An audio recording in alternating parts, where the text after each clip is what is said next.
Yes, sir. Yes, sir. Okay. Thank you, Sahil.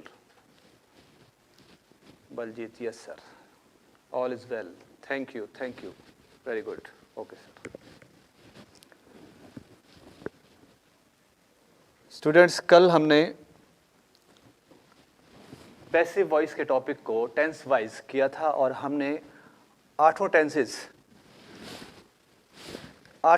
के पाँच छः सेंटेंसेस उनकी प्रैक्टिस की थी। आज हम चलेंगे सेक्शन वाइज। टॉपिक आगे बढ़ रहा है। आज हम चलेंगे सेक्शन वाइज। सेक्शन वाइज से मेरा मतलब है कि एक ही पैटर्न पे आपको पाँच छः सात सेंटेंसेस मिलेंगे, जिनमें से हम एक या दो के आंसर्स या बोर्ड पे पहले दे चुके हैं और आगे हमें प्रैक्टिस करनी है। मैं आपको बताऊंगा वो किस स्ट्रक्चर पे बेस्ड है और हम उसकी प्रैक्टिस करेंगे, आप सीखेंगे। तो स्टार्ट किया जाए। Yes, get ready. देखें, सबसे पहले क्या सेक्शन दिया गया, किस पैटर्न पे आपके सामने क्वेश्चंस आ रहे हैं, सेंटेंसेस आ रहे हैं, उनको हमने पैसिवाइज करना है। The first one is who wrote the Ramayana. First one is who wrote the Ramayana. पहले सेंटेंस को पैसिवाइज किया गया है, आंसर दिया गया है बोर्ड पर ही। इट मीन्स इसको देख करके, इसका पैटर्न देख करके हम नेक्स्ट को करेंगे। Who wrote the Ramayana. थोड़ा सा यहाँ ध्यान दीजिएगा, आंसर तो बेशक सामने ही लिखा है। थोड़ा सा यहाँ ध्यान दीजिएगा, आंसर बेशक सामने ही लिखा है। जब सेंटेंस कहाँ से शुरू हो, हेडिंग भी क्या कहती है, हु से शुरू होने वाले सेंटेंसेस का हम क्या बना रहे हैं, पैसिव वॉइस बना रहे हैं, वॉइस चेंज कर रहे हैं। अगर सेंटेंस एक्टिव में दिया है तो हम पैसिव में चेंज कर रहे हैं, और अगर सेंटेंस पैसिव में दिया है तो हम उसको एक्टिव में ला रहे हैं। Okay, who wrote the Ramayana, answer है बाय हुम। इट मीन्स यहाँ से आपको स्टार्ट देना होता है। हु से अगर आपका एक्टिव वॉइस का सेंटेंस था तो आपको उसको पैसिवाइज करते समय बाय हुम से स्टार्ट देना है। बाय हुम वॉज द रामायण रिटन। थोड़ा सा ध्यान दीजिएगा।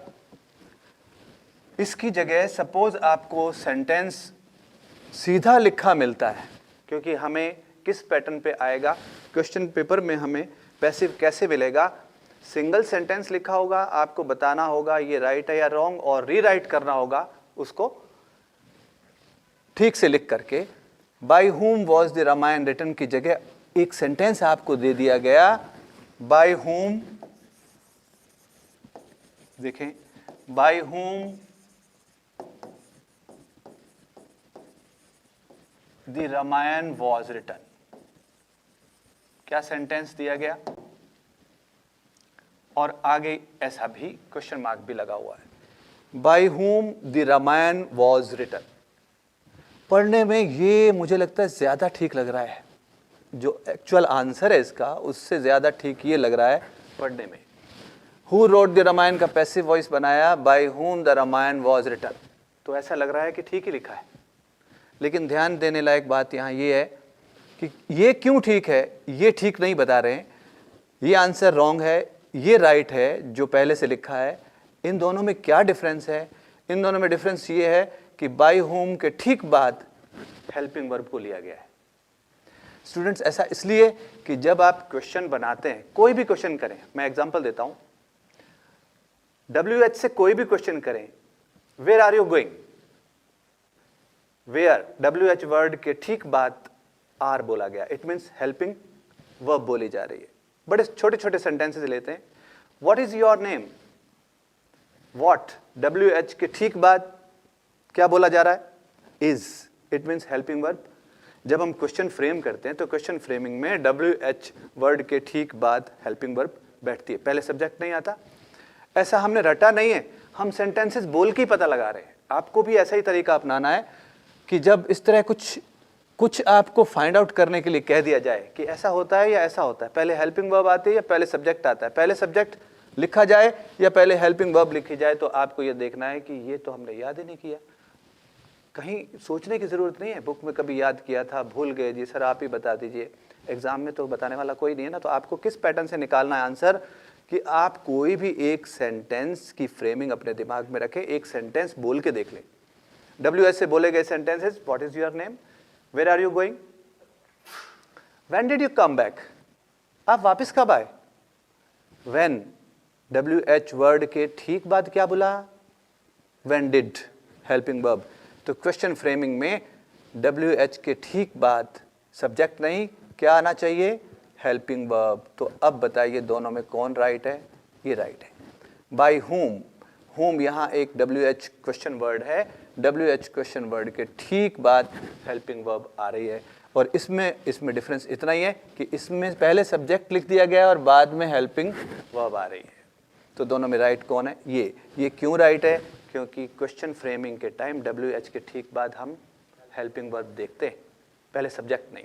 ओके, जिन बच्चों ने नरेशन का टॉपिक किया हुआ है उनको यहाँ कंफ्यूजन लग रहा है, डायरेक्ट इनडायरेक्ट वो उस तरफ चले जाते हैं। सर इसका टेंस नहीं चेंज होगा, यहाँ वॉज लिखा था, सर यहाँ हैड बीन नहीं होगा। ये क्वेश्चन पहले से आपके दिमाग में होते हैं, क्योंकि ऑफलाइन क्लास में अक्सर ये क्वेश्चन बच्चे रेज करते हैं कि सर टेंस इसमें चेंज नहीं होगा क्या। पैसिव वॉइस एक्टिव वॉइस एक तरह का ट्रांसफॉर्मेशन है, और ट्रांसफॉर्मेशन में आप बिना मीनिंग, उसमें मीनिंग चेंज नहीं करते, प्लस टेंसेस चेंज नहीं होते।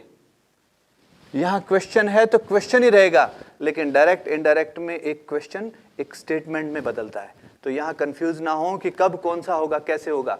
पैसिव एक तरह का ट्रांसफॉर्मेशन है, क्वेश्चन है तो क्वेश्चन ही रहेगा, क्वेश्चन बदलेगा नहीं, स्टेटमेंट में नहीं होगा। और ये सब। Next, who abused him, who abused him, उसको गाली किसने दी, टेंस कौन सा है, सेकंड फॉर्म लगी हुई है, simple past. Okay, simple past में कैसे करेंगे, हु को किस में चेंज करें, बाय हुम में। By whom was he abused. मैं साथ साथ लिख नहीं रहा हूं, टाइम लग रहा है, बोल रहा हूं क्योंकि एक पैटर्न पे पूछा गया है। आंसर यहां दिया गया पहले क्वेश्चन का, फिर दूसरा ऐसे कैसे पूछ लिया गया।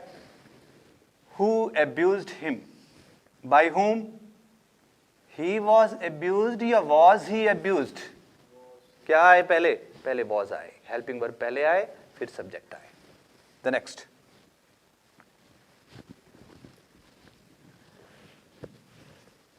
देखें सेंटेंसेस एक ही पैटर्न पे चल रहे हैं।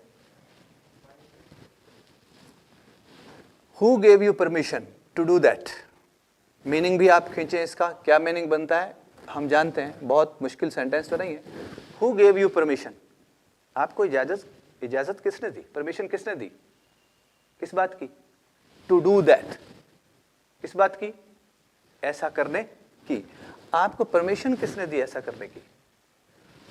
हु को किस में चेंज करें, स्टार्ट कहां से होगा, by whom. You were given permission या वर यू, कैसे आए, हेल्पिंग वर्ब पहले आए। By whom, by whom were you. Sir थोड़ी देर पहले तो आपने वॉज लिखा था, अब वर क्यों, क्योंकि सब्जेक्ट कौन है, यू, तो यू के साथ वॉज आता है कि वर, वॉज वर पहले ही दिन, I think second day. Tense की जब पहचान करवा रहे थे वहां आपको बता दिया गया था वॉज कहाँ आता है, वर कहाँ आता है, तो ये आपको वैसे भी मालूम होना चाहिए। यहाँ by whom were you given, यहाँ टेंशन तो हमें है ही नहीं क्योंकि पैसिव कर रहे हैं, तो वर्ब की हमेशा थर्ड फॉर्म लगेगी। By whom were you given permission to do that.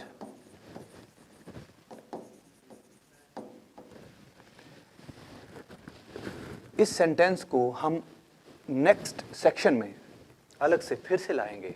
इस सेंटेंस में डबल ऑब्जेक्ट है, अभी उधर ध्यान नहीं दिलवाया मैंने आपका, अभी आने वाला है वो कि जब वर्ब के पास डबल ऑब्जेक्ट हो तो आप कैसे दो तरीके से पैसिव बना सकते हैं, इसका दूसरे तरीके से भी बनता है, लेकिन अभी नहीं, अभी आने वाला है।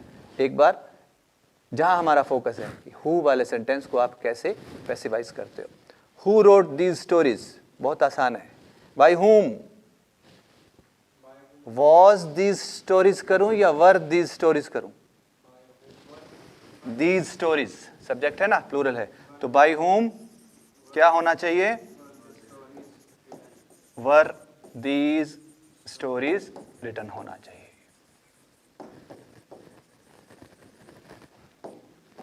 Question, by whom these story were written की बजाय by whom were these stories होना चाहिए।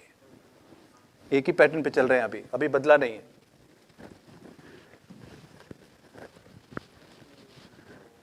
Who broke this mirror? ये शीशा किसने तोड़ा है?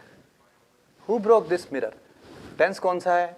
broke, break, broke, broken, break, broke, broken। कौन सा टेंस है? Simple past. By whom was this mirror broken? By whom was this mirror broken? ठीक है। Who was distributing prizes? Tense कौन सा है? पास्ट कॉन्टिन्यूस या प्रेजेंट कॉन्टिन्यूस? तो टेंस को देखते हुए बाय होम स्टार्ट तो कर दिया। देखिए जिनको थोड़ी सी भी प्रॉब्लम हो रही है वो यहाँ देखें कि इतना आपको कितनी बात मालूम है पैसिवाइज करते समय। देखिए हु का सेंटेंस है, सर ये स्टार्ट कहाँ से होगा? बाय होम से, हमें मालूम है। एक बात मालूम है, बाय होम के ठीक बाद पहले हेल्पिंग वर्ब आएगी या सब्जेक्ट आएगा? इतनी बात मतलब 6 बार हो रही है एक ही बात। बाय होम के ठीक बाद पहले हेल्पिंग वर्ब लिखेंगे या पहले सब्जेक्ट लिखेंगे? पहले हेल्पिंग वर्ब लिखेंगे सर। तीसरी बात भी आपको मालूम है। कौन सी बात मालूम है? वर्ब की हमेशा ही कौन सी फॉर्म आ रही है? Third form. इतना कुछ मालूम है तो फिर सेंटेंस को हम पैसिवाइज करने में कहां गलती कर सकते हैं? मतलब ही नहीं। बाय होम, आगे बताइए। बाय होम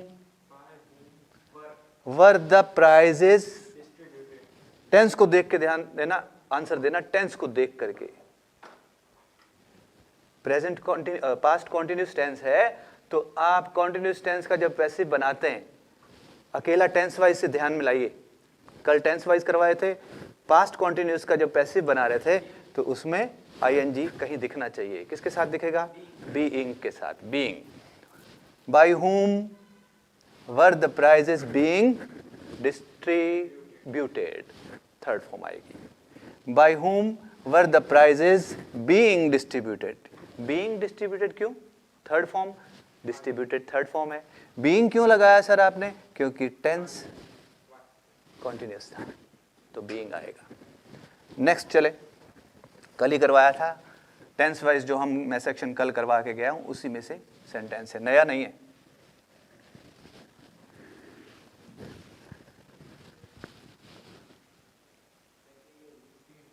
सेक्शन चेंज हुआ तो पहले हम निकले सेक्शन की एक बार फिर से बात करें।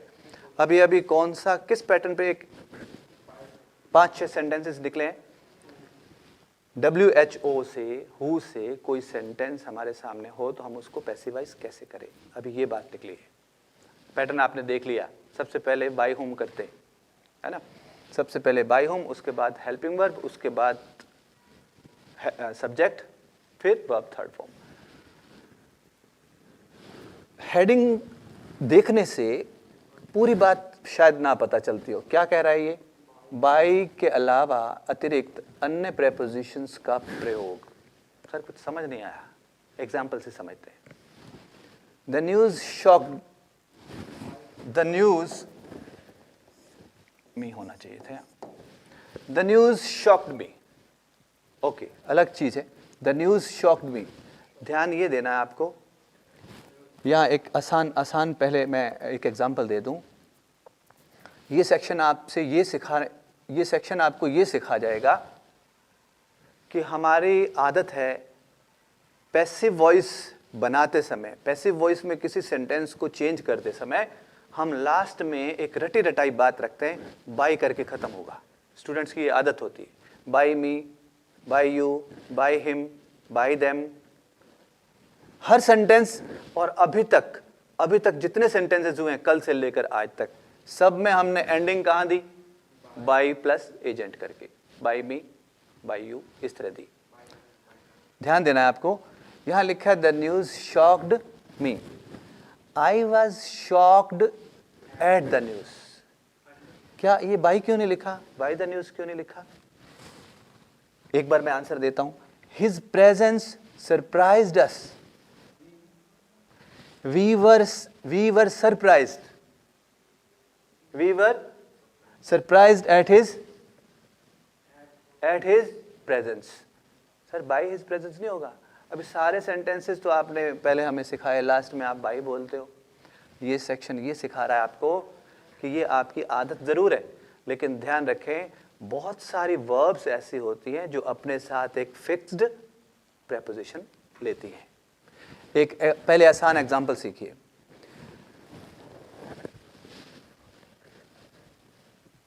यही लिख देता हूं मैं. पहले एक आसान एग्जांपल देखिए.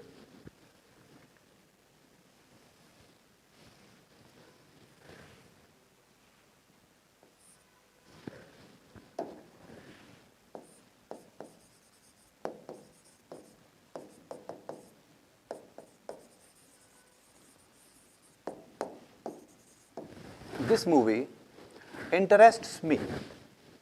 It means ये मूवी मुझ में रुचि पैदा करती है.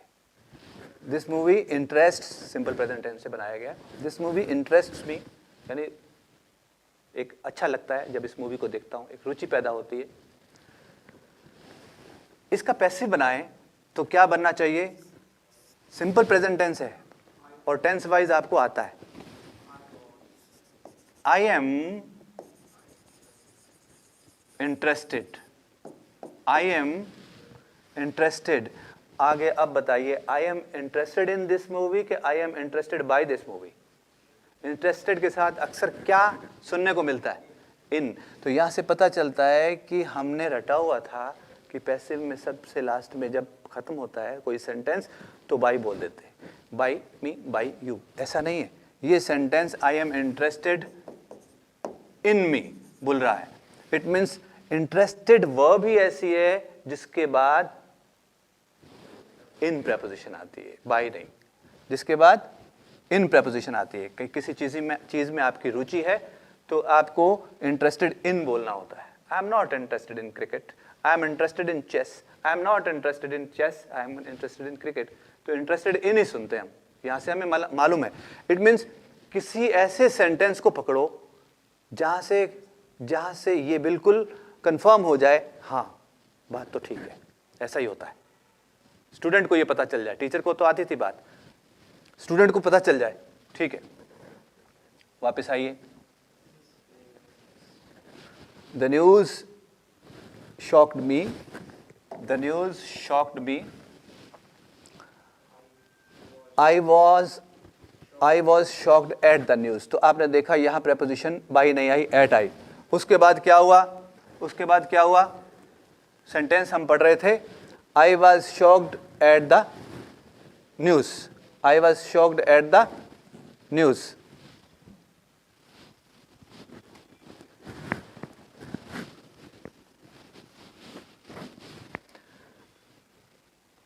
I was shocked at the news के बाद his presence surprised me.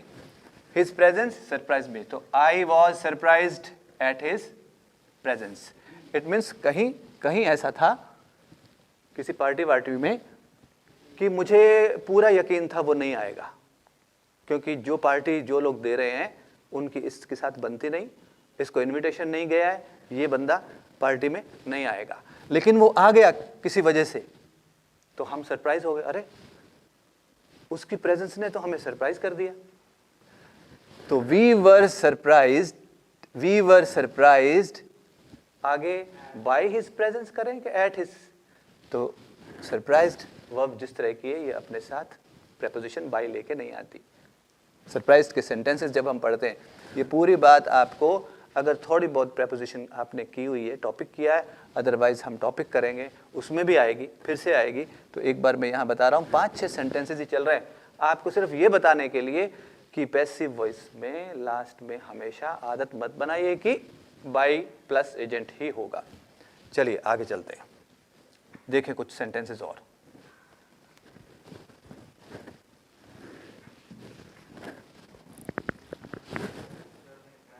The long journey tired me. The long journey tired me. यहाँ ध्यान दीजिएगा, स्टार्ट कहाँ से होगा? आई, टेंस कौन सा है? Simple past, I was tired. यहाँ तक पहुँच गए, आधे सफर तो तय हो गया। आई वॉज टायर्ड, टायर्ड के साथ अब हमें लगाना है कुछ प्रेपोजिशन लगानी है, शायद बाई आएगी, शायद, तो हमें ये मालूम होना चाहिए कि टायर्ड के साथ, स्टूडेंट्स टायर्ड के साथ दो ज़्यादातर आपको मिलती हैं, या तो ऑफ या फ्रॉम। टायर्ड ऑफ का क्या मीनिंग होता है और टायर्ड फ्रॉम का क्या मीनिंग होता है, इस चीज़ को आप नोट करके ज़रा बुक्स में देखें, डिक्शनरी में देखें। जब एक ही वर्ड के साथ दो दो प्रेपोजिशन चल रही हों तो इट मीन्स थोड़ा सा कोई डिफरेंस तो है कि टायर्ड ऑफ क्या होता है। मैं आपको थोड़ा सा हिंट देता हूँ। टायर्ड ऑफ का मीनिंग होता है आप किसी चीज़ से ऊब चुके हैं, आप किसी चीज़ से ऊब चुके हैं, ऊब जाना, I am tired of something, ऊब जाना होता है।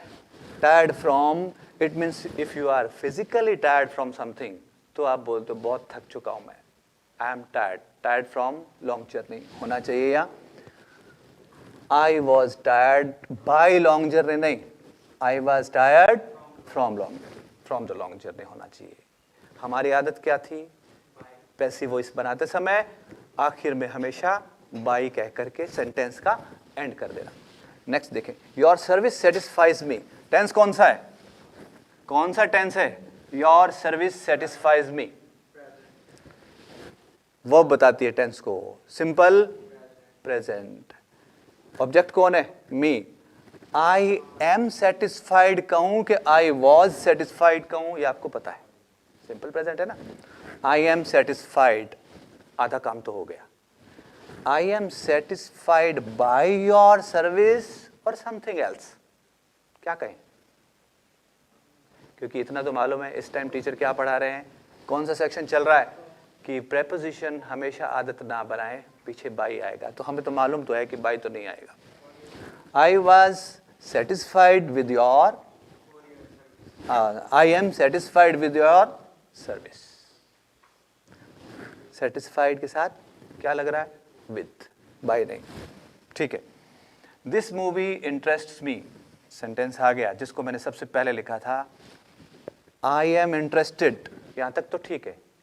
अब आंसर आपको मालूम है, I am interested in this movie या I am interested by this movie, क्या आना चाहिए?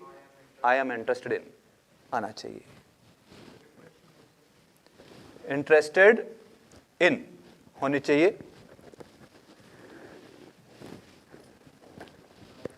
इस सेक्शन का आखिरी सेंटेंस, इस सेक्शन का, आई नो हिम, ध्यान दीजिए, नो के साथ जो प्रेपोजिशन आनी चाहिए, आई नो हिम, मैं उसको जानता हूं।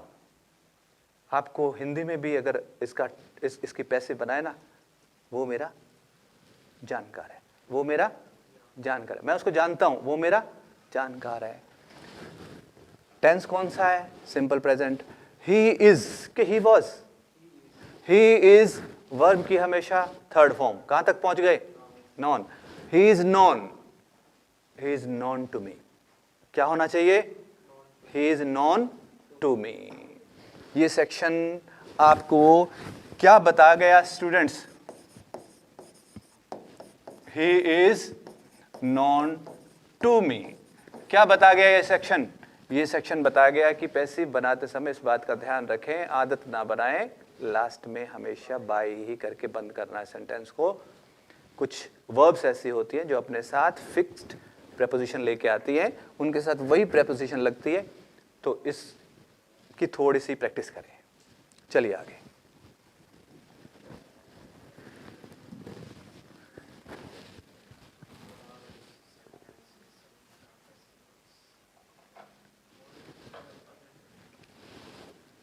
मॉडल्स वाले सेंटेंसेस का पैसिव वॉइस, सेंटेंसेस से और क्लियर हो जाएगा।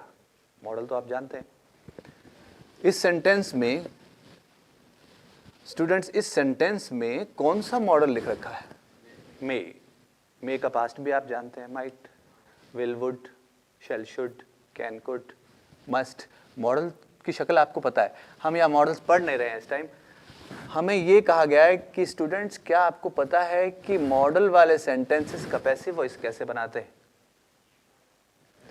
तो ये आपको टेंस वाइज जब मैं सिखा रहा था तब मैंने फ्यूचर टेंस के टाइम ही बता दिया था कि विल शैल आ चुके हैं, मॉडल के ठीक बाद सिर्फ बी प्लेस करते हैं और थर्ड फॉर्म तो आनी आनी है। कैसे सर, एक बार समझा देता हूं। ही मे डू इट, ऑब्जेक्ट कौन है? इट, स्टार्ट कर दीजिए। इट मे, मॉडल के ठीक बाद क्या आना है? और वर्ब की फॉर्म कौन सी आनी है हमेशा? Third. It may be done, it may be done by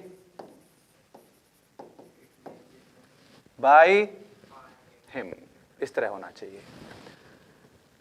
आप ही का कुछ स्टूडेंट के माइंड में अगर ये क्वेश्चन चल रहा हो, सर ये मे का माइट नहीं होगा? हमने पढ़ा है मे का माइट हो जाता है, कैन का कुड हो जाता है, शेल का शुड हो जाता है, ऐसा कुछ पढ़ा है। तो सर प्लीज बताइए, मे का माइट होगा यहाँ पे। फिर से मैं आपको बता दूं, आपका माइंड इस टाइम जा रहा हो डायरेक्ट इनडायरेक्ट की तरफ, उस टॉपिक की तरफ जा रहा है। उसमें होता है इस तरह, मॉडल जो है अपने पास्ट फॉर्म में चला जाता है, मे का माइट हो जाता है, विल का वुड कर देते हैं, ऐसा उसमें होता है। पैसिव वॉइस चल रहा हो तो टेंस चेंज नहीं करते।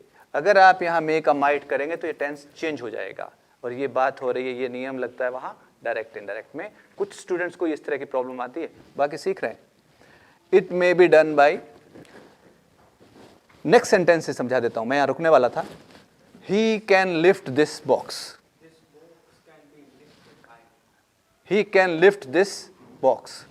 जब सेंटेंस लिखा होता है आपको आधी से ज्यादा बात उसके बारे में मालूम होती है, कैसे कैसे बनेगा। अगर मैं आपसे पूछूं स्टूडेंट्स ये स्टार्ट कहां से होगा, तो आप बता सकते हैं बड़े आराम से, सर ये स्टार्ट दिस बॉक्स से होगा। अच्छा, इसमें हेल्पिंग वर्ब कौन सी आएगी? हेल्पिंग वर्ब तो लिखी हुई है, इट मींस मॉडल जब लिखा है तो मॉडल ही आएगा। मॉडल के ठीक बाद क्या लगाना है? क्या लगाना है? Be. This box can be, verb की हमेशा ही थर्ड फॉर्म आ रही है। लिफ्ट की third form, it means lift की तीनों फॉर्म्स तो मालूम है ना? लेफ्ट तो नहीं कर देते कहीं?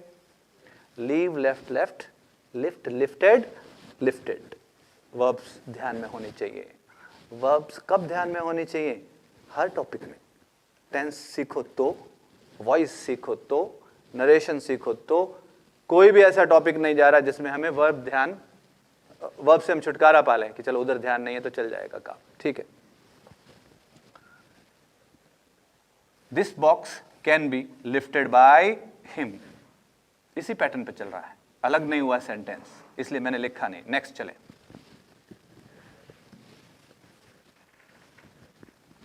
चलिए जूम कर देता हूं, पढ़िए, आंसर दीजिए। You must answer this question, इस प्रश्न का उत्तर तो आपको देना पड़ेगा। You must answer this question, इस प्रश्न का उत्तर तो आपको देना पड़ेगा। सर एक स्टूडेंट की तरफ से बोल रहा हूं मैं, सर नहीं आता सर, थोड़ा सा ना इसमें, कोई बात नहीं, ध्यान दीजिए, नहीं आता, मैं आपको बता देता हूं, आता है आपको। कैसे आता है? ये स्टार्ट कहां से होगा? दिस क्वेश्चन, इतना तो मालूम है। मॉडल कौन है? मस्ट। मॉडल के ठीक बाद क्या लगाना है? बी। यहां तक पहुंच जाओ। This question must be third form, answered bye you. This question must be answered bye you, ऐसे होना चाहिए, ठीक है। ये सेक्शन क्या सिखा रहा है हमें? इससे पहले वाला सेक्शन सिखा गया था कि आप बाई की आदत ना बनाएं। इट मींस एजेंट लास्ट में बाई प्लस एजेंट की आदत बनी हुई है, तो देखें वर्ब कौन सी चल रही है, उस वर्ब के साथ कैसा होना चाहिए, क्या प्रेपोजिशन आनी चाहिए, ठीक है। प्रेपोजिशन का टॉपिक आपको वो प्रैक्टिस करवाता है, प्रेपोजिशन का टॉपिक प्रैक्टिस करवाता है, क्योंकि यहाँ सारे सेंटेंसेस ऐसे नहीं है कि हर वर्ब के साथ देखना पड़े कि यहाँ कौन सी प्रेपोजिशन आएगी। ये टॉपिक, ये सेक्शन क्या सिखाया जाता है? ये सिखाता है कि मॉडल अकेला लिखा है, उसके तुरंत बाद बी आएगा और वर्ब तो हमेशा थर्ड फॉर्म में आ ही रही है, तो हमें कहीं दिक्कत नहीं है। You should take care of, care और ऑफ अलग अलग होना चाहिए था, कोई बात नहीं। You should take care of your parents. ये सेंटेंस वैसे तो मुझे पेंडिंग रखना चाहिए क्योंकि नेक्स्ट सेक्शन आ रहा है, एक बार मैं सिखा देता हूँ यहाँ. यू शुड, क्योंकि इसमें मॉडल है इसलिए हम इसको चला सकते हैं. You should take care of your parents. Object कौन है? Your parents. Your parents should be taken care, और प्रेपोजिशन अगर साथ में है, प्रेपोजिशन अगर साथ में है उसको छोड़ा नहीं जाता. ये मैं अभी सिखाने वाला हूँ क्योंकि आगे सेक्शन आने वाला है. ये बीच में सेंटेंस आ गया है, कोई बात नहीं, मैं बता देता हूँ. तो ये होगा कैसे, आपको मालूम है ये स्टार्ट कहाँ से होगा. बाकी नहीं, कुछ भी पूछा नहीं है आपसे मैंने. ये स्टार्ट कहाँ से होगा? योर पेरेंट्स से. ठीक है. उसके बाद मॉडल, मॉडल के ठीक बाद be. Your parents should be, verb की हमेशा थर्ड फॉर्म. यहाँ तक पहुँच गए. Your parents should be taken care. हमें लगता है यहाँ ठीक खत्म हो जाना चाहिए, लेकिन स्टूडेंट्स अगर हम यहाँ खत्म कर देते हैं टेकन केयर पे, तो ऑफ जो वर्ड है, प्रेपोजिशन जो है वो छूट जाती है. आपको प्रेपोजिशन को छोड़ना नहीं होता, साथ ही रख देना है. कहीं बदलना ही हो, जगह भी बदलनी नहीं है. ये नहीं कि पहले कर दो, ऐसा नहीं है, लास्ट में कर दो, ऐसा नहीं. जगह भी नहीं बदलनी, आपको प्रेपोजिशन को साथ में प्लेस कर देना होता है. उसके बारे में टेंशन नहीं लेनी. Okay. Your parents should be taken care of. एक बार बाय यू चलने दो, जब तक क्लियर नहीं आ जाती ना बात, यहाँ छोड़ें या लिखें, एक बार चलने दो, आगे आने वाली है ये बात. Your parents should be taken care of. एक बार बाय यू को साथ रख दे, बाय यू. ओके. आंसर तो उतना ही था. Your parents should be taken care of. ठीक है. नेक्स्ट देखें.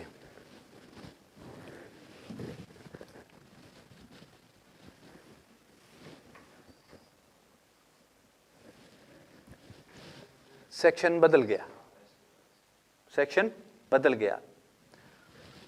सेक्शन की हेडिंग क्या है? इंपेरेटिव सेंटेंसेस का पैसिव वॉइस. स्टूडेंट्स आपको ये मालूम तो है ना कि इंपेरेटिव सेंटेंसेस क्या होते हैं? थोड़ा सा मैं यहाँ बताता चलूँ. आपको ये मालूम है नेगेटिव सेंटेंसेस क्या होते हैं? ना वाले. आपको ये मालूम है अफर्मेटिव क्या होते हैं? इट मीन्स ना वाले अगर नेगेटिव, तो बिना ना के सीधे चलने वाले, इट मीन्स सीधी स्टेटमेंट को हम अफर्मेटिव कहते हैं, जिसको आप पॉजिटिव कहने वाले हैं. जो नेगेटिव नहीं है वो पॉजिटिव. ओके. इंटेरोगेटिव भी आपको पता है. इंटेरोगेटिव सेंटेंसेस कौन से होते हैं? क्वेश्चन वाले. क्वेश्चन वाले, प्रश्न किया होता है. नेगेटिव का पता, अफर्मेटिव का पता है, इंटेरोगेटिव का पता है. इंपेरेटिव सेंटेंसेस की एक निशानी है, लिखे हुए हैं साथ, ये वर्ब की फर्स्ट फॉर्म से डायरेक्ट स्टार्ट हो जाते हैं. ज़्यादा से ज़्यादा आपको साथ में शुरू में प्लीज़ या काइंडली लिखा मिल सकता है. वर्ब की फर्स्ट फॉर्म से स्टार्ट हो जाते हैं. इतनी बात ये एक बार ध्यान रखिए, क्योंकि किताबों में, बुक्स में बच्चों ने पढ़ रखा होता है, सर ये आज्ञा सूचक, सर कमांड देने वाले, सर ये उसमें लिखा होता है. ठीक है, मान ली बात, लिखा होता है, लेकिन एक बार ऐसा माने इनकी शक्ल कैसी होती है? वर्ब की फर्स्ट फॉर्म से स्टार्ट होते हैं. बस ज़्यादा से ज़्यादा आगे प्लीज़ काइंडली जरूर लिखा हो सकता है. ये सारे सेंटेंसेस एक बार देखिए, ऐसा है ना, चारों वर्ब की फर्स्ट फॉर्म से स्टार्ट है ना. ओपन, तीनों forms, open, opened, opened. Close, closed, closed.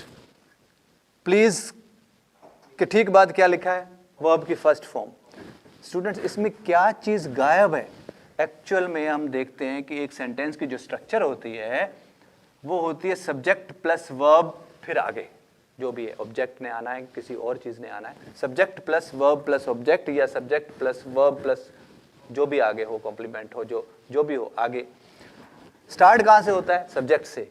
लेकिन इसमें सब्जेक्ट है ही नहीं, इसमें सब्जेक्ट है नहीं, इसीलिए इसको कहते हैं अधूरे वाक्य हिंदी में, और इंपेरेटिव सेंटेंसेस इंग्लिश में.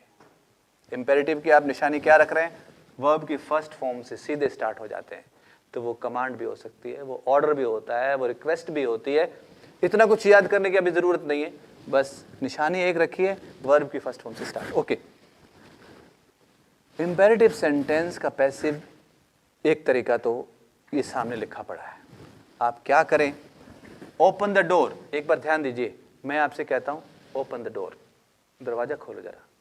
हो सकता है ये ऑर्डर हो, एक बच्चे को कहा गया ओपन द डोर, हो सकता है ये एक बार ऑर्डर मान लिया जाए, है ना. ऑर्डर है या रिक्वेस्ट है या कमांड है या कुछ भी है. आप क्या करें? स्टार्टिंग कहां से लें? Let's say. कौन से सेंटेंसेस की बात हो रही है? इंपेरेटिव सेंटेंसेस की. कहां से स्टार्टिंग लें? लेट से स्टार्ट करें, उसके ठीक बाद क्या लिख दें? ऑब्जेक्ट। उसके ठीक बाद क्या लिख दें? ऑब्जेक्ट। और फिर लिखें बी, और वर्ब की तो हमेशा ही बताने की जरूरत ही नहीं है।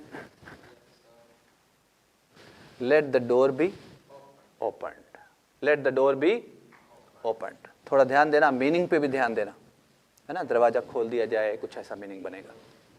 क्लोज द विंडो, ये खिड़की बंद करना। Close the window, let the window be closed. Let, object कौन है? द विंडो, आगे आएगा बी, और फिर क्या लिखना है? Third form, late the window be closed. Please open the, please open the door. यहां से तो साफ पता चलता है रिक्वेस्ट है, या तो हमें पहचाना जा रहा है ना, प्लीज लिखा है तो। Okay, please open the door. तो इसका दूसरा तरीका सुनिए। लेट से तो बनाना आपको आ गया, लेट से बनाना आ गया। दूसरा इसका जो तरीका है, जो अगले कुछ सेंटेंसेस में आने वाला है, आप इसको यू आर से स्टार्ट करें। यू आर से, यू आर के ठीक बाद किससे स्टार्ट करें? क्या बोला मैंने? You are. उसके ठीक बाद वो वर्ड लिखें जो इस सेंटेंस को पढ़ने पर एक सेंस दे रहा है। रिक्वेस्ट हो रही है, धमकी दी जा रही है, ऑर्डर है, कमांड है, क्या चीज है? तो यहां यू आर ऑर्डर्ड लिखूं, यू आर रिक्वेस्टेड लिखूं? क्योंकि प्लीज लिखा है, क्या लिखूं? You are requested to, to के बाद तो हम वर्ब की फर्स्ट फॉर्म में लिख पाते हैं, टू ओपन द डोर। कुछ क्वेश्चंस यहां रेज होंगे, मैं ही बता देता हूं। आंसर ठीक है, दौलाराम बाजिया, पूजा बेनीवाल, आंसर ठीक आ रहे हैं, समझ रहे हैं बच्चे, बहुत खुशी की बात है। हाँ, इससे पहले जो सेंटेंस का आंसर दिया वो 2 बार दिया, उसके बाद हाँ सुन करके ठीक दिया। पूजा ठीक किया। Your parents should be taken care of आएगा, अभी आने वाला है ये सेक्शन। तो सेक्शन वाइज पढ़ा रहा हूं मैं, ताकि खिचड़ी नहीं बन जाए, कभी कुछ बता रहे हैं कभी कुछ बता रहे हैं, वो खिचड़ी बन जाती है, फिर समझ में नहीं आती बात। ठीक है, ऑफलाइन बैठे बच्चे, क्लास में बैठे बच्चे समझ रहे हैं इस बात को? गुड। ठीक है, हम एक क्वेश्चन रेज करता हूं स्टूडेंट्स की तरफ से। सर आप तो कह रहे थे वर्ब की हमेशा, पैसिव बनाते समय वर्ब की हमेशा थर्ड फॉर्म आती है, फिर आपने अब बोला कि यहाँ जी टू ओपन कर दो, टू के बाद तो फर्स्ट ही आएगी ना, है ना? ऐसा क्यों किया आपने? तो हम तो फिर कंफ्यूज हो रहे हैं कि इसका मतलब ऐसा भी है, कहीं कहीं थर्ड फॉर्म ना भी आए। ऐसा नहीं है। You are requested, third form आ चुकी है, थर्ड फॉर्म आ चुकी है। उसके बाद लिखा गया है टू ओपन द डोर, तो थर्ड फॉर्म तो यहाँ आई है। डोंट टेक माई बुक, जरा ध्यान देना सेंटेंस पे। हम अपने साथ में बैठे स्टूडेंट को क्लास में कह रहे हैं डोंट टेक माई बुक। मुझे बहुत परेशानी होती है, कल भी कोई बच्चा ले गया था, फिर बाद में दी नहीं। तो मुझे ये बताइए, वो रिक्वेस्ट कर रहा है, ऑर्डर दे रहा है? थोड़ा ध्यान दे, आदेश दे रहा है कि ऐसा कर दिया जाए। एक बच्चा पास के बच्चे को ये कह रहा है डोंट टेक माई बुक, परेशानी होती है फिर मुझे बाद में। ना ये धमकी है, ना ये रिक्वेस्ट है, ना ये ऑर्डर है ना? तो आप बताइए इसकी स्टार्टिंग कैसे करें? एक तो आप लेट से बना ही सकते हैं, है ना? चलो पहले लेट से बनाइए। Let my book, let my book, यहां से ध्यान देना, नेगेटिव सेंटेंस है। लेट माई बुक, अगर ये नेगेटिव ना होता तो लेट माई बुक के बाद क्या कहते आप? बी। अब नेगेटिव बोल दो, not be. Let my book not be taken हो सकता है।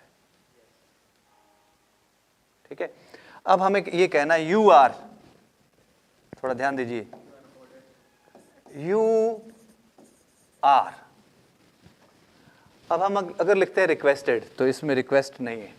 अगर हम लिखते हैं ऑर्डर तो ये एक स्टूडेंट का दूसरे स्टूडेंट को आदेश भी नहीं है। यू आर ऑर्डर टू, मैं आपको आदेश देता हूं, ऐसी बात भी नहीं है। टीचर ने कही होती बात तो हम ऑर्डर कहते। थोड़ा वर्ड को फील करो, क्या आना चाहिए। क्या बात है, बहुत बहुत अच्छे, वेरी गुड। एक स्टूडेंट ने यहां दौलाराम बाजिया बहुत सही आंसर दिया है। यू आर, उसने उसको मना किया ना, सिर्फ मना ही तो किया है और तो कुछ नहीं कहा। You are forbidden. क्या वर्ड आ रहा है? Forbid, forbid, forbidden. Third form आई। फॉरबिड होता है मना करना, और जब आप फॉरबिडन लगाते हो ये अपने आप में एक नेगेटिव वर्ड है। बहुत से इंग्लिश में ऐसे वर्ड्स होते हैं ना जो अपने आप में नेगेटिव होते हैं। क्या फ्यू, क्या लिटिल, क्या अनलेस, क्या अनटिल। आपने कुछ पढ़ा है यहाँ, हार्डली, स्कैर्सली, बेयरली, रेयरली, ये वर्ड्स अपने आप में नेगेटिव होते हैं, तो इनके साथ फिर हम नॉट का यूज नहीं करते। You are forbidden to take my book होना चाहिए। You are forbidden to take my book होना चाहिए। तो यहां ध्यान दीजिए, सिर्फ इतना ही ध्यान था, वो वर्ड आपको पहचानना था कि क्या वर्ड आना चाहिए। यहां धमकी भी नहीं है, यहां रिक्वेस्ट भी नहीं है, आदेश भी नहीं है, तो मना ही तो किया गया है, फॉरबिडन। नेक्स्ट,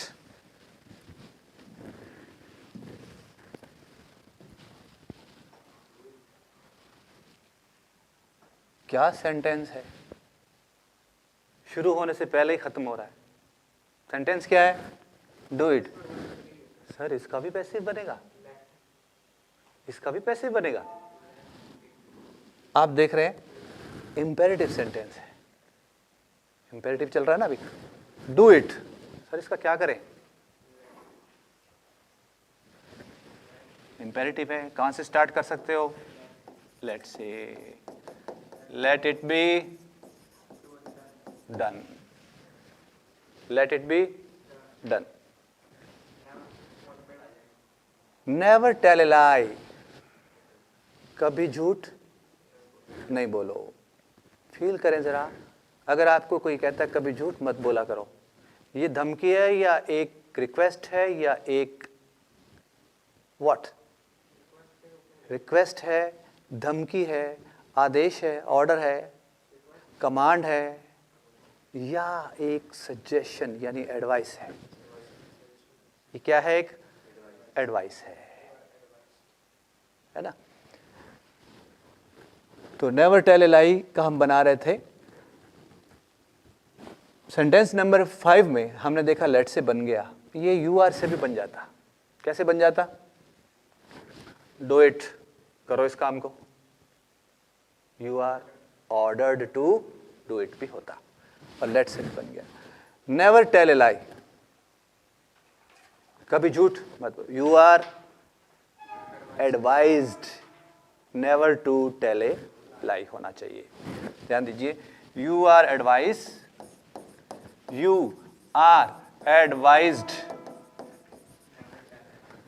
कुछ बच्चे कहते हैं sir not to tell a lie नहीं आ सकता।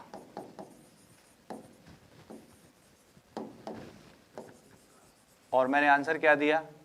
इन दोनों में से कौन आए? नेवर आए।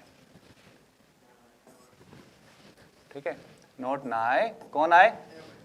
नेवर। क्यों ऐसा क्यों?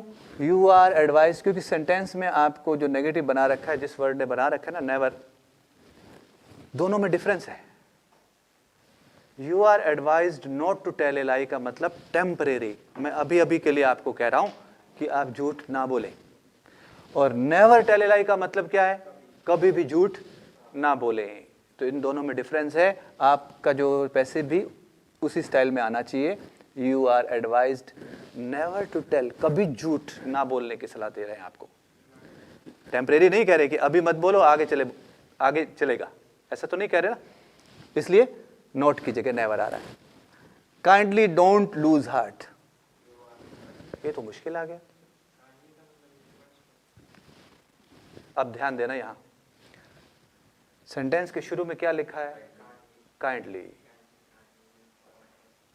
सेंटेंस के शुरू में काइंडली या प्लीज लिखा हो तो सेंटेंस में हमें मालूम है आगे चल के क्या आना चाहिए? रिक्वेस्टेड। आपको सेंटेंस का थोड़ा सा मीनिंग भी देख लेना चाहिए। मैं यहाँ वेट करूंगा आपके आंसर की। काइंडली डोंट लूज हार्ट, ऐसा एक प्रैक्टिकल सीन बनाए दिमाग में। आप किसको कह सकते हैं ये बात किसको कह रहे हैं? किसी का अनफॉर्चुनेटली दुनिया से कोई चला गया है, हम उसको सांत्वना दे रहे हैं। काइंडली डोंट लूज हार्ट, क्योंकि उस टाइम बहुत दुखी हो रहे हैं, वो रोना धोना ज़्यादा है, पानी तक नहीं पी पा रहे हैं, तो हम उसको कहते हैं प्लीज़ दिल छोटा मत कीजिए, भगवान सब ठीक करेगा, जो होना था वो हो गया, ऐसा कुछ दिलासा देते हैं ना, है ना? क्या आना चाहिए? Kindly don't lose heart.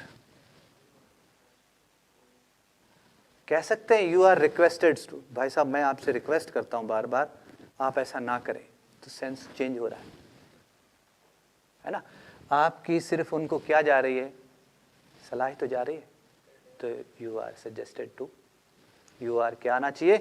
Suggested not to lose heart. You are kindly अपने आप आपके सेंटेंस में शामिल है। You are suggested not to lose heart आना चाहिए। Let him help his brother, ये पहले से ही सर लेट से शुरू है, तो कहीं ऐसा तो नहीं है पैसिव है, आप उसका एक्टिव बनवाना चाहते हैं, ऐसा तो नहीं है। लेकिन अगर ऐसा होता, यहां वर्ब की कौन सी फॉर्म होती? अगर ये शुरू से पैसिव होता तो वर्ब की कौन सी फॉर्म होती? थर्ड। इसका मतलब ये पैसिव नहीं है।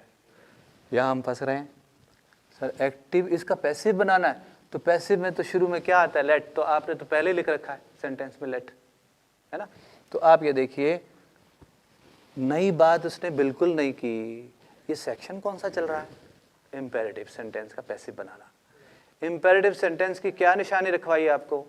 क्या निशानी बताई? वर्ब की कौन सी फॉर्म से स्टार्ट होते हैं सेंटेंसेस? फर्स्ट फॉर्म से। ये वर्ब की फर्स्ट फॉर्म से स्टार्ट है। Let let let let let let, तीनों वर्ब्स एक जैसी होती हैं इसकी। ओके, अब क्या करें? ठीक है, ये फर्स्ट फॉर्म से स्टार्ट है, तो हम बिल्कुल वैसा ही ट्रीटमेंट इसको दो जो इंपेरेटिव को देते आए हो। कुछ नई बात मत करो, नया मत सोचो। Let him help his brother, let से स्टार्ट कर दो। क्यों कर दे सर? लेट से तो पहले से स्टार्ट है। अरे भाई कौन सा है ये? इंपेरेटिव। इंपेरेटिव है ना, इंपेरेटिव को हम लेट से स्टार्ट करते हैं। हमने ये देखा है ये वर्ब की फर्स्ट फॉर्म लगी है, तो इंपेरेटिव है। लेट से स्टार्ट करके देखते हैं, क्योंकि इंपेरेटिव को हम लेट से स्टार्ट करते हैं। लेट के ठीक बाद क्या आता है? Object. Late his brother, late his brother be helped by him. Late his brother be helped by him. ठीक है, थोड़ा सेंस में चेंज जरूर आएगा। जब आप यू आर से कहेंगे और लेट से कहेंगे तो कई बार सेंस में चेंज आएगा। ये चीज अगर आप फील कर गए, क्योंकि अभी दूसरे टॉपिक्स भी हैं आपके, वर्ब याद नहीं है, टेंस का ठीक से नॉलेज नहीं है, उनका मीनिंग नहीं पता, तो यहाँ थोड़ी सी दिक्कत आती है। Okay, late his brother be helped by him, ये बना दिया। Late his brother be helped by him. ठीक है, करेक्ट है। अब सेंस में फर्क देखना, क्या मैं जो बात कह रहा था वो यहाँ आ जाएगी।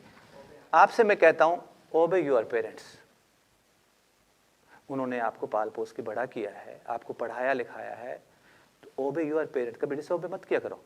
ओबे योर पेरेंट्स सेंटेंस किस तरह का बोला गया? इंपेरेटिव। सेंटेंस किस तरह का बोला गया? इंपेरेटिव। ओबे योर पेरेंट्स को अगर हम बना दें, थोड़ा ध्यान देना, हमने बना दिया let your parents be obeyed by you. क्या बना दिया? Let your parents be obeyed by you. और एक तरफ बनाया you are advised to obey your parents. दोनों में सही सेंस देने वाला कौन है? यू आर एडवाइज्ड क्योंकि जब आपको मैंने कहा ओबे योर पेरेंट्स, तो मेरी सलाह थी या धमकी थी? सलाह थी। तो यू आर से करेक्ट बन रहा है। सर यू आर से करेक्ट बन रहा है, तो लेट से कौन सा इनकरेक्ट बन रहा है? लेट से भी ठीक है, आप ही ने बताया। इंपेरेटिव सेंटेंस में शुरू में लेट रखिए, उसके बाद ऑब्जेक्ट रखिए, उसके बाद बी रखिए और वर्ब की थर्ड फॉर्म आ जाएगी। तो हम तो कहेंगे ये बनना चाहिए let your parents be obeyed by you, ऐसे होना चाहिए।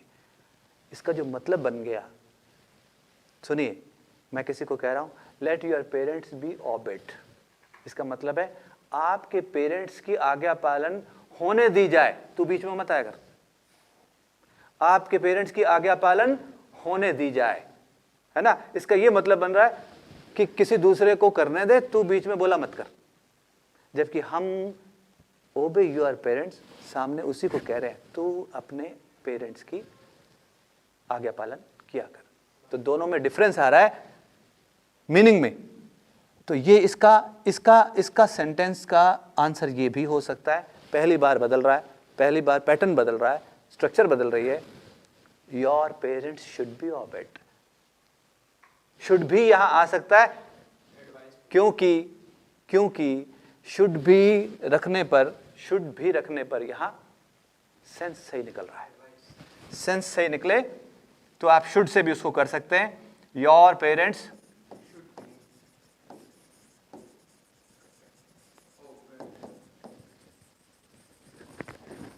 Should be obeyed by you कहें। यहां बाय यू कहने की वैसे जरूरत क्यों नहीं है?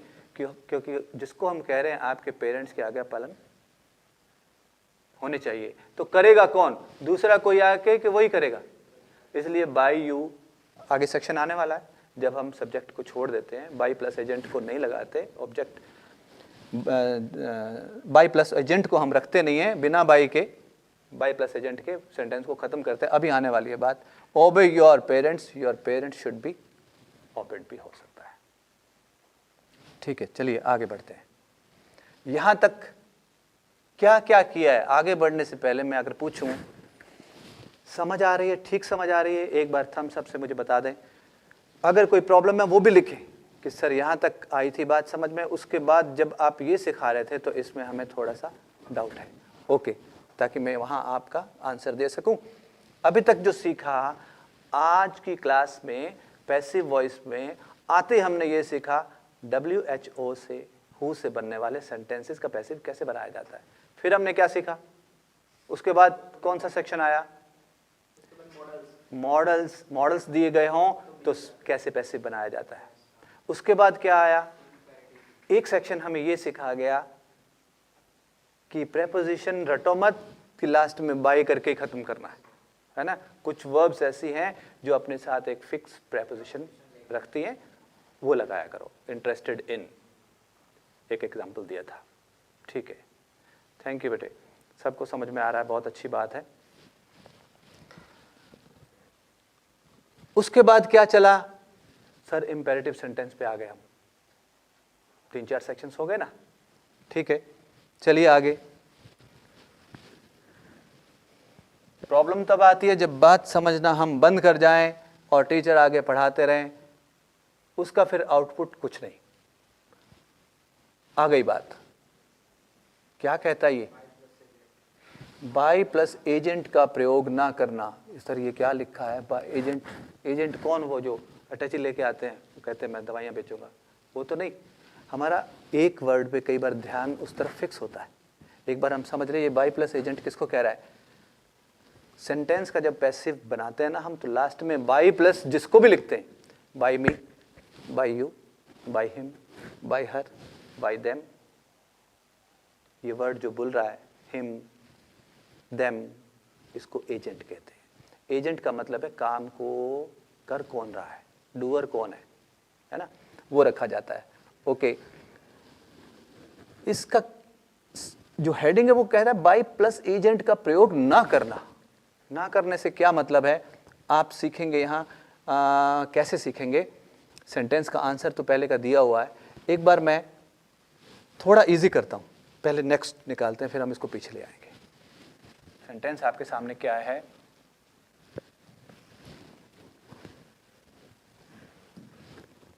ये रहा, the police caught the thief, the police caught the thief, the police caught the thief में इसका जब पैसिव बनाएंगे, द थीफ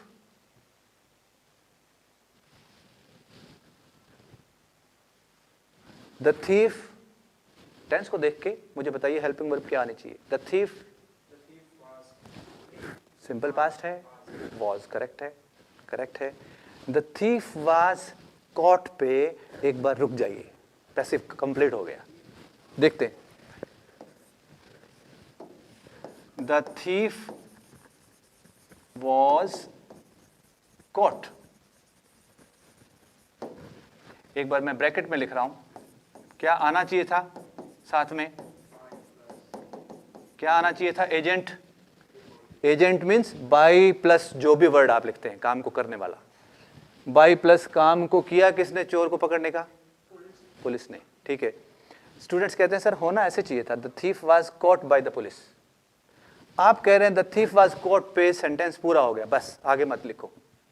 तो ध्यान दीजिए, हम किसी को ये कह रहे हैं the police caught the thief, या किसी को ये बता रहे हैं द थीफ वाज कॉट, आपको पता है द थीफ वाज कॉट, चोर पकड़ा गया। तो जैसे हम कहते हैं चोर पकड़ा गया, ऑब्वियसली सुनने वाले का माइंड अपने आप चला जाता है कहाँ, पकड़ा किसने होगा उसको मालूम है, ना हमें बताने की जरूरत है, ना ही कोई इसमें कंफ्यूजन है। अच्छा चोर पकड़ा गया क्या, वो इट मीन्स किसने पकड़ा होगा, पुलिस ने, नो डाउट। ऑफलाइन क्लास में कभी कभी बच्चे मजाक करते हैं इस पर, सर ऐसा जरूरी थोड़ी है, कई बार तो सर गांव वाले पकड़ के धो देते, सुनिए, हाँ सर कई बार गांव वाले पकड़ के चोर को पकड़ लेते हैं, तो आप कैसे कह सकते हैं कि पुलिस ने पकड़ा। आपको ये देखना होता है, इधर उधर की बातें तो बहुत हो सकती हैं। दुकान में नौकर रात को सोया हुआ था, पुलिस चोर घुसा, नौकर नहीं पकड़ लिया, तो सर आप कैसे कह सकते हैं पुलिस पकड़े। इन बातों पे नहीं जाना, आपको ये देखना है ये जनरली काम होता किसका है, काम होता किसका है। इस टाइम आसपास से कुछ आवाजें आ रही हैं, साफ पता चल रहा है कुछ आसपास किसी घर में या कहीं कपड़े धोए जा रहे हैं, उनकी आवाज है, कपड़े धोने की आवाज आ रही है। ओके, हमने देखा ये आवाज कहां से आ रही है, तो बच्चों ने बताया सर ये पास में लॉन्ड्री है, वहां से अक्सर आवाज आती है। पास में कौन है, लॉन्ड्री है, वहां से अक्सर आवाज आती है। The clothes are being washed in the laundry. By लगाए तो कौन लगाए, लॉन्ड्री में कपड़े कौन धोएगा, वॉशरमैन। हमने क्यों नहीं लिखा, क्योंकि ऑब्वियस है लॉन्ड्री की बात हो रही है तो कपड़े धोने का काम वॉशरमैन का है, इसलिए जरूरी नहीं है कि आप बाद में वॉशरमैन लिख करके उसको पूरा करें। तो बाई प्लस एजेंट ना लिखना, बाई प्लस एजेंट का प्रयोग ना करना, ये है इसकी हेडिंग। समझ रहे हैं बात, देखें, इसलिए the thief was caught by the police कहने की जरूरत नहीं थी। जब डूअर, जब एजेंट प्लस, जब बाई प्लस एजेंट यानी बाई प्लस काम को करने वाला जिसका आप जिक्र करते हैं ऑब्वियस हो तो उसको लिखा नहीं जाता, अनइम्पोर्टेंट हो उसको लिखा नहीं जाता। तो कुछ इस तरह के सेंटेंसेस हमने चुने, थोड़ा पहले वाले सेंटेंसेस निकालते हैं।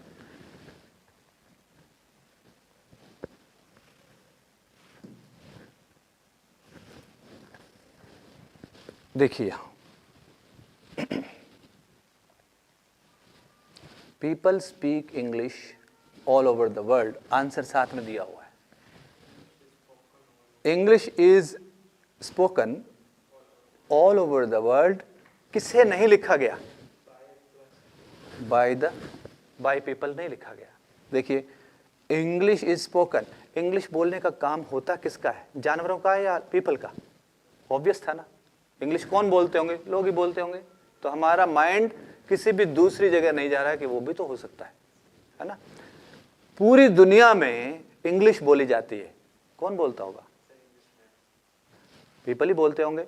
इसलिए English is spoken all over the world, last में नहीं लिखा गया बाय पीपल, चलेगा, है ना। आपको क्या देखना है इसमें कि जरूरी नहीं है कि लास्ट में पीपल, लास्ट में पुलिस, जो ऑब्वियस सब्जेक्ट्स हैं वो लास्ट में आए, ये जरूरी नहीं है। Okay, someone stole my pen yesterday, my pen was stolen yesterday, someone, somebody, इस तरह के सब्जेक्ट भी अनइम्पोर्टेंट सब्जेक्ट्स होते हैं, उनको बाई प्लस एजेंट के रूप में नहीं लिखा जाता। ये देखना कोई दरवाजा बजा रहा है, ओके, दरवाजा बजाया जा रहा है, ये कहना जरूरी नहीं है कि किसी के द्वारा, क्योंकि हमें भी मालूम है जब दरवाजे पे खटखट हो रही है कोई तो होगा ना, तो कोई कहने की जरूरत क्या है वहां, इसलिए समवन को लिखना, बोलना जरूरी नहीं होता।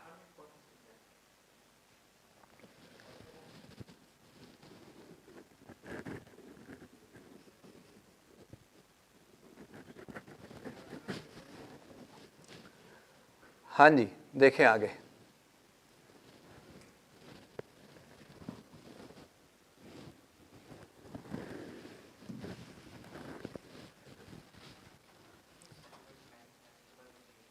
We celebrate many festivals in India. We celebrate many festivals in India. Many festivals, बताइए कौन सा वर्ब किस रूप में आए? Many festival are, क्योंकि सिंपल प्रेजेंट टेंस में लिखा है। Many festivals are celebrated in India. By us कहना जरूरी है, by us कहना जरूरी है, जी हाँ, जरूरी नहीं है। क्यों जरूरी नहीं है? इंडिया में फेस्टिवल कौन मनाएंगे? जो रहते हैं, हम लोग। इंडिया में फेस्टिवल कौन मनाएंगे? हम ही लोग जो रहते हैं। इसलिए यहाँ कहने से कोई खास फर्क नहीं पड़ रहा है, आप उसको हाईलाइट करने की जरूरत हमें नहीं है कि यहाँ लिखा जाए लास्ट में बाय अस, उसके बिना भी समझते हैं हम। Many festivals are celebrated in India, जिसको बता रहे हैं उसको ये बताना जरूरी है कि वहाँ के लोग मनाते हैं। अरे भाई, फेस्टिवल मनाएगा कौन? हम लोग ही मनाएंगे जो रहते हैं, इसलिए बताना जरूरी नहीं है। नेक्स्ट है the washerman is washing, the washerman is washing the clothes. इसमें मैं थोड़ा सा ऐड कर देता हूं जो टाइपिंग में नहीं हो पाया। अभी मैंने बोला था in the laundry, the washerman is washing the clothes in the laundry. बनाएं जरा, ऑब्जेक्ट कौन है? The clothes are being washed in the laundry. अभी अभी जिक्र किया था, बाय द वॉशरमैन कहने की जरूरत नहीं। मैं ऐसा समझता हूं आप इस बात को समझ रहे हैं, मुझे बार बार वहां फोकस करने की जरूरत नहीं है। Someone is knocking at the door, the door is being knocked. और प्रेपोजिशन को क्या किया करते हैं?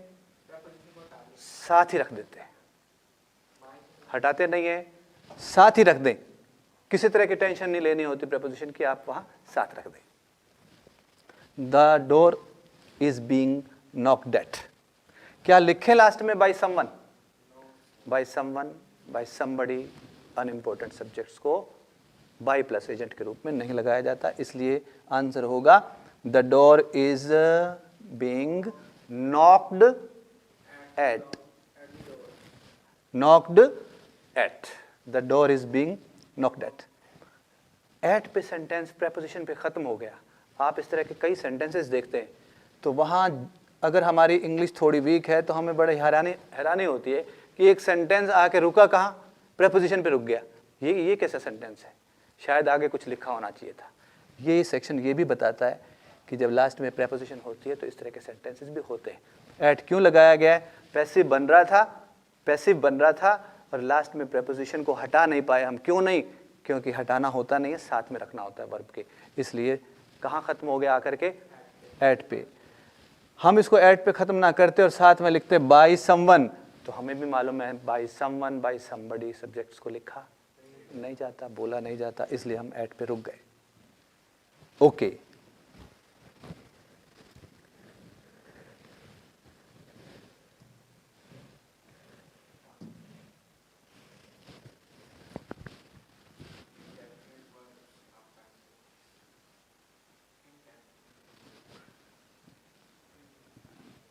क्या सेक्शन लिखा है? क्या सेक्शन लिखा है? इन्फिनेटिव वर्ब्स का पैसिव वॉइस। ये तो नई बात आ गई। इन्फिनेटिव वर्ब क्या होती है? बहुत सारे बच्चे जानते हैं, जो नहीं जानते बहुत छोटी सी बात है, बहुत ही छोटी सी बात है, वहाँ मैं बता दूँ। इन्फिनेटिव मीन्स वर्ब की जो फर्स्ट फॉर्म आप यूज़ करते हैं वो 2 प्लस फर्स्ट फॉर्म हो जाता है। इन्फिनेटिव किसको कहते हैं? 2 प्लस वर्ब की फर्स्ट फॉर्म। ये शक्ल है इसकी, ये शक्ल है इसकी। बेर इन्फिनेटिव क्या होता है, इन्फिनेटिव क्या होता है, जीरंड क्या होता है, पार्टिसिपल्स कैसे होते हैं, ये सारा आगे चल के आएगी बात। लेकिन एक बार जिस वर्ड का जिक्र आया मैंने बता दिया। आपको मालूम है यहाँ क्या बताया मैंने? वर्ब गो लिखिए, बस इससे पहले क्या लिखा हो? टू। छोटी सी बात बताइए, टू गो, यही इन्फिनेटिव है, यही इन्फिनेटिव है, शक्ल है उसकी, 2 प्लस वर्ब की फर्स्ट फॉर्म। ठीक है, फिर क्या करना है सर? इसका पैसिव वॉइस बनाना है। पैसिव वॉइस में ये चेंज करना है। यहाँ लिखा है we have to postpone the meeting. इन 2 सेंटेंसेस में पहले मुझे बताइए कि ये इन्फिनेटिव ही है ना? यहाँ लिखा है 2 प्लस पोस्टपोन। यहाँ लिखा है 2 प्लस फेस, 2 प्लस वर्ब की फर्स्ट फॉर्म वाला चल रहा है। ठीक है, इन्फिनेटिव में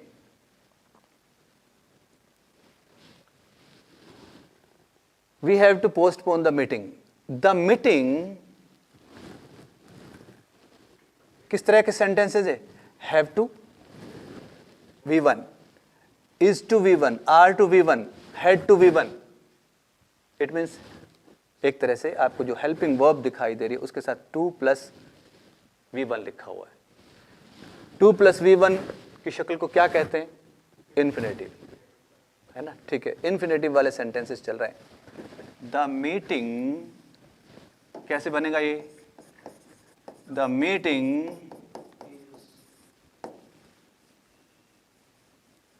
यहीं से लो, हैव तो लिख ना पाए हम, क्योंकि हम किसके साथ चल रहे हैं अब? द मीटिंग के साथ। The meeting has to be. मैं स्ट्रक्चर बताता हूं, एक बार मुझे सेंटेंस का आंसर देने दो।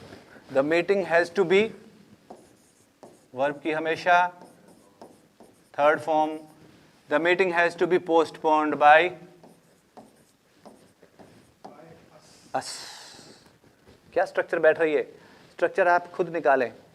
सब्जेक्ट यानी जिस ऑब्जेक्ट को हमने सब्जेक्ट बनाया है, subject plus use of has have जो सेंटेंस में दिया है। अगर इज एम आर दिया है तो वो हेल्पिंग वर्ब ले, plus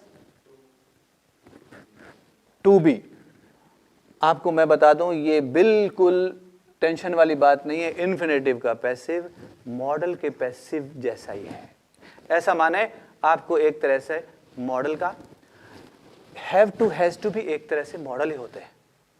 have to has to भी आप पढ़ेंगे इंग्लिश में, बुक में, गूगल पे। हैव टू हैज टू का यूज भी मॉडल की तरह हो रहा है, एक तरह का मॉडल ही होता है। मॉडल के साथ हम लगाते क्या है? भी ऐसा ही तो समझाया था, तो ये मॉडल का सेक्शन ही मान ले एक तरह से। We have to postpone the meeting has to be postponed by us. Modal के साथ भी तो लगाया था। You are to face the problem. The problem पूरा कर देंगे इसको आप, कीजिए। द प्रॉब्लम के साथ आर आए के इज आए के एम आए। इज एम आर में कौन आए? क्योंकि यहाँ आर टू लिखा है। इनके जो मीनिंग में फ़र्क है ना, have to has to, are to is to, हल्का सा फ़र्क है, वो आगे चल के बात करेंगे जब मॉडल्स पढ़ा रहे होंगे क्या डिफरेंस है। एक बात, जैसा लिखा है the problem is to be या have to be, has to be, या क्या लिखे? Is to be. The problem is to be faced by you होना चाहिए।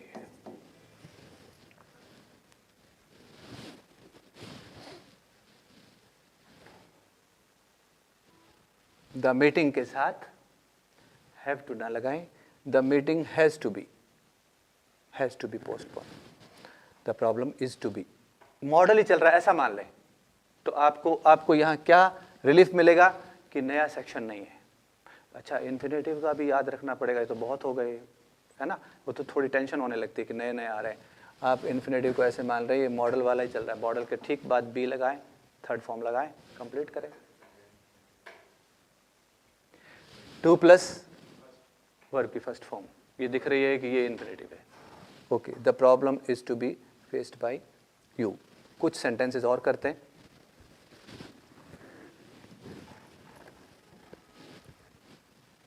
देखें जरा, he is going to invite.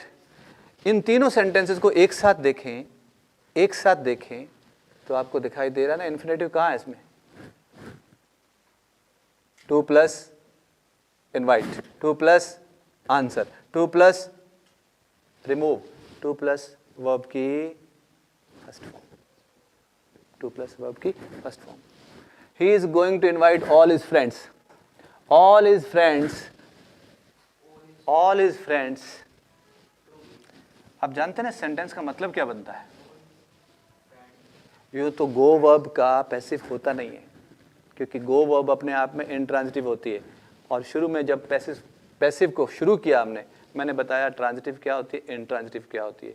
Go verb का वैसे पैसिव नहीं है, लेकिन यहाँ लिखा क्या है, गो लिखने के बाद इन्फिनेटिव लिखा है साथ में, अकेला गो नहीं है ना।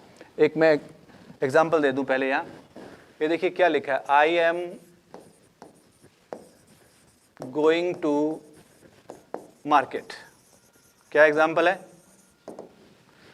मैं कहता हूं इसका एक बार पैसिव बनाएं। क्या पैसिव बनेगा, कोशिश करें। I am going to market, और बच्चे यहां बना देते हैं मार्केट इज बीइंग गॉन करके बना देते हैं। आपको ये देखना चाहिए इस सेंटेंस में वर्ब ट्रांजिटिव है या इंट्रांजिटिव। सर भूल गए, ट्रांजिटिव इंट्रांजिटिव का मतलब है ट्रांजिटिव वो जिसके पास ऑब्जेक्ट है, इंट्रांजिटिव वो जिसके पास ऑब्जेक्ट नहीं है। सर ऑब्जेक्ट है ना, टू मार्केट लिख तो रखा है, ऑब्जेक्ट ही तो है ना। वर्ब देखिए go, I am going what, what का जवाब है मैं जा रहा हूं, तो क्या जा रहा हूं, क्या का जवाब है नहीं। कौन से दो क्वेश्चंस वर्ब से करते थे हम, दो क्वेश्चन ऑब्जेक्ट को पहचानने के लिए, व्हाट एंड whom। आपको बताया, कल ही बताया अभी। ओके, पिछली क्लास में बताया आई एम गोइंग, ना तो व्हाट का जवाब गो दे रही है और ना ही whom का। तो आई एम गोइंग के पास ऑब्जेक्ट नहीं है, हमने फिर भी बना डाला। ऑब्जेक्ट ना होने के बाद भी हमने कुछ ना कुछ लिख दिया, क्योंकि ऐसा लग रहा था यहाँ से स्टार्ट करो यहाँ खत्म हो रहा है तो शायद ठीक ही हो रहा है। इसका मतलब बनाने के बाद भी आपको पता होना चाहिए कि ये सही है या गलत है ना। ओके, लेकिन यहाँ गोइंग अकेला नहीं लिखा, यहाँ लिखा है टू इनवाइट। कौन लिखा है आगे, इन्फिनेटिव। आज के बाद आप 2 प्लस फर्स्ट फॉर्म ना कहें, क्या बोले इसको, infinitive. All his friends are going to be, पूरा आ जाएगा ये, going to be invited by him. All his friends are going to be invited, are going to be, क्या हो जाएगा ये, गोइंग टू बी। वर्ब की हमेशा third form, going to be invited by him, are going to be invited, आगे agent लगाएं तो by him.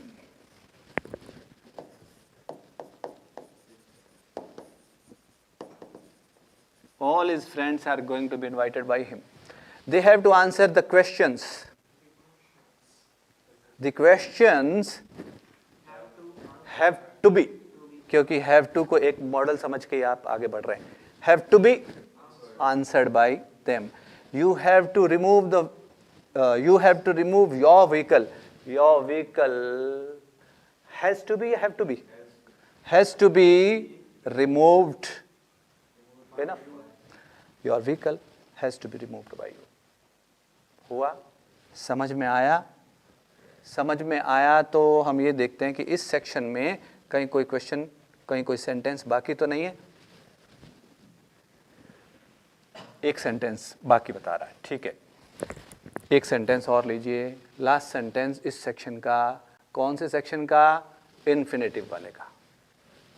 She is to do this job. Has to do, have to do, is to do, are to do, इस तरह आ रहा है ना। या तो यहाँ हैज लिखा आ रहा है, या हैव आ रहा है, या इज आ रहा है, या आर। इस पॉइंट को थोड़ा सा नोट करके एक बार आप बुक्स में देखें क्या डिफरेंस है। आंसर तो मैं दे ही दूंगा, इन दोनों में हल्का सा क्या डिफरेंस है ना। क्या बताती हैं बुक्स, क्या बताता है गूगल, हमें क्या आंसर मिलता है। थोड़ी सी यहाँ मेहनत करें 5 मिनट के लिए सही, कि what do you mean by is to V1, has to V1, इन दोनों में क्या फर्क है देख लें, ठीक है। She is to do this job, this job is to be done by her, this job is to be done by her होना चाहिए। तो कौन कौन से पैसिव वॉइस में आज सेक्शंस हुए स्टूडेंट्स? कौन कौन से सेक्शंस हुए? सबसे पहले WHO से बने हुए सेंटेंसेस एक्टिव में, उनको पैसिवाइज किया गया। उसके बाद हम मॉडल्स पे आए, उसके बाद हमने इन्फिनेटिव वाला साथ ही जोड़ दे मॉडल के, कि इन्फिनेटिव मॉडल वाला एक ही बात कहता है, आगे बी जोड़ दो और वर्ब की तो थर्ड फॉर्म आनी है। फिर क्या किया बीच में? एक सेक्शन ने हमें ये भी बताया कि बाई प्लस एजेंट की आदत ना बनाए, और एक सेक्शन ने ये भी बताया कि एजेंट कई बार लिखना ही नहीं होता है, क्योंकि ऑब्वियस हो और अनइम्पोर्टेंट सब्जेक्ट्स को हम बाई करके लिखते भी नहीं हैं। तो कुछ 5-6 बातें अलग कर गई। पैसिव वॉइस का पूरा टॉपिक चल रहा है, शुरू से लेकर के आखिरी तक एक एक चीज को समझाया जा रहा है, क्या चीज बीच में तंग कर जाती है। मेन जो बातें इसके पीछे, टेंस की पहचान नहीं है, बहुत धीमा चल रहा है। वर्ब्स बिल्कुल नहीं आती तो फिर टेंस की पहचान भी नहीं है, फिर वॉइस का टॉपिक भी नहीं कर पा रहे हैं। वहाँ तक आप पहुँचे हैं, बहुत सारे स्टूडेंट्स साथ साथ चल रहे हैं, उन्होंने सारे आंसर्स राइट दिए हैं। बीच में कई छोटी मोटी बात इधर उधर हुई है, कभी वर्ब की फॉर्म गड़बड़ा गई है, कभी थोड़ा सा ऐसा हुआ है, लेकिन कोशिश उनकी रही है कि आंसर सही दिया जाए। बहुत से बच्चों ने साथ साथ सही भी दिया है, ठीक है। बाकी बच्चे टॉपिक को अभी एक पीरियड और लगाएंगे और अच्छे से समझा देंगे जो बाकी चीज़ें इसमें आती हैं। तो पैसिव वॉइस का टॉपिक को वहाँ तक पहुँचाना है कि किसी भी सेंटेंस को सामने लिखकर हमसे पूछें इसमें क्या मिस्टेक है, तो हमें उसकी वर्ब से या उसके किसी सेक्शन से ये पता चल जाए कि ये सेंटेंस ऐसे बोलना चाहिए था। Okay, till then good bye, take care.